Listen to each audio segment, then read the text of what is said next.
వరుస స్ట్రెస్ కార్యక్రమాలు, ముఖ్యంగా బవీటో చనిపోయిన తర్వాత జుట్టు బాగా రాలుతుంది. సీరం స్టార్ట్ చేశాను ఈరోజే, లామాటిస్ సీరం. ఇదివరకు నేను వాడాను. హెయిర్ ఫాల్ చాలా త్వరగా కంట్రోల్ చేస్తుంది ఇది. Let us see.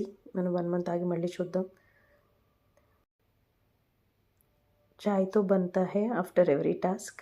ఈరోజు diary of a wimpy kid series ఉంటుంది ఇంట్లో. వ్యూ చదువుతూ ఉంటాడు. నావెల్ ఇన్ కార్టూన్స్ అని ఈరోజు చదివిన బుక్. చిన్నపిల్లలదే అయినా సరే చాలా ఫన్నీగా ఉంటుంది ఈ బుక్. ఒక్కొక్క పేజీలో చాలా హ్యూమర్ దాక్కుని ఉంటుంది. గ్రెగ్ అనేవాడు main character. Middle school bye అనమాట. ఆడు రోజు రోజు కష్టాలన్నీ కూడా ఒక డైరీ ఫామ్లో రాస్తాడు. వాడు దాన్ని జర్నల్ అంటూ ఉంటాడు. బట్ ఇది డైరీగా ప్రచురితం ఈ సిరీస్లో. Dog days, Roderick rules, the ugly truth, cabin fever, అట్లా హార్డ్ లక్ అని బుక్స్ నేమ్స్.